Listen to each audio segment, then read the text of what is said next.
everyone, so I was asked by Budget Girl to participate in this collab video about how to save for the holidays, and she's asked a lot of other channels here on YouTube to do this video as well, so I'm going to link them all below. Make sure you go check them out. Subscribe to them if you're not already. They're all just really great channels. So the first thing obviously that I'm going to be doing is creating a budget.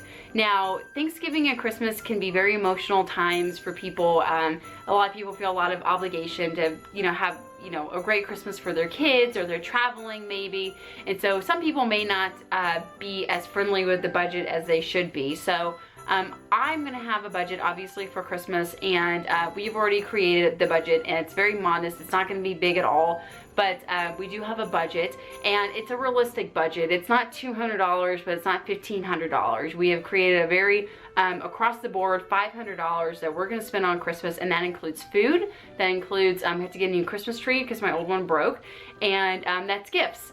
And so I'm very fortunate that my son is little, and so he doesn't really care too much about like the quality of presents. He just wants quantity. He just wants a lot of things under the tree, and so I can kind of get away with like getting him some cheaper stuff. I know that sounds bad, but he's not exactly expecting a MacBook Pro under the tree this year. So if you have older kids that are kind of expecting a big great $5,000 Christmas like they've had in years past, and you can't do it this year, maybe have a chat with them beforehand and just explain to them like, hey guys, we're scaling back a little bit. We're doing the Dave Ramsey plan, and so we're not just gonna have this big crazy Christmas, and just get them involved. That way they're not really disappointed on Christmas morning if there's not a brand new car sitting in the driveway or something like that.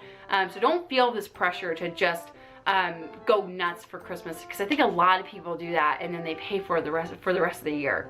Another thing that I'm going to be doing in order to save for the holidays is I've been saving my change. I'm really big on like big buckets of change, and I'm going to cash this in. I'm going to use that for stocking stuffers, and what I'm going to do next year is I'm going to not touch this at all. I'm going to try to save up as much change as I possibly can. That way next year I have hopefully a couple $100 extra to go towards stocking stuffers, or for an extra gift under the tree. If you're needing to get some extra cash for the holiday season, you can totally have a garage sale. You can totally sell something on Craigslist. Those are not seasonal. People sell stuff on eBay, Craigslist, and garage sales year round. So if you're needing some extra cash, I strongly encourage for you to sell some things, to get some extra money together. That way you're not feeling the pressure so much to take everything out of pocket. Now for Thanksgiving this year, I have been a real big snob in years past to like do Thanksgiving really big and to make everything from scratch, and I'm gonna take care of everything, nobody bring anything, and try to be this really great host. But what I find is that in the past, I don't do this anymore, but I would spend $300 or $400 on food and decorations for the house, and just all these unnecessary accessories that I really was convinced that I needed, because I was just wanting to be this really great host. But the problem is that I spent a lot of money. I was very frazzled by the end of the day, and I really didn't enjoy the holiday. The years past, what we've been doing is doing the pre-made meals from Boston Market, and I know that may sound lame, and I used to really think that was super lame, but it's a really great option, especially for a small family like my own.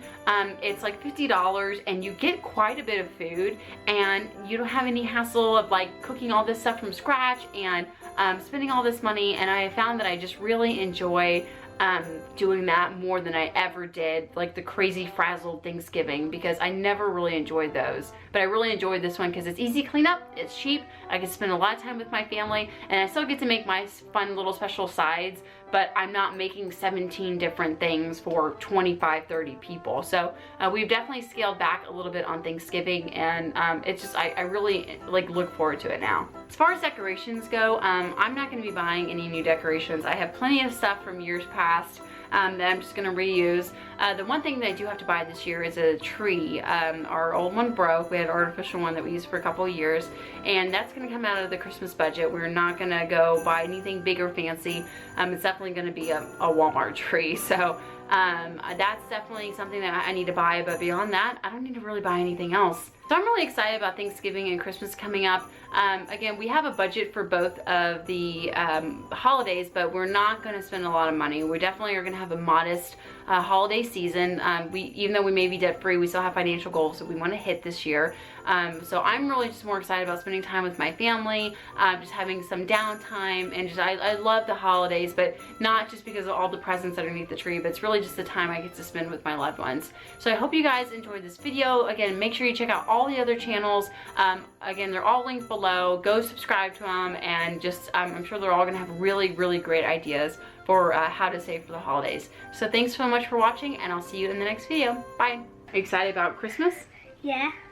Is Santa Claus gonna bring you lots of fun stuff? Mm-hmm.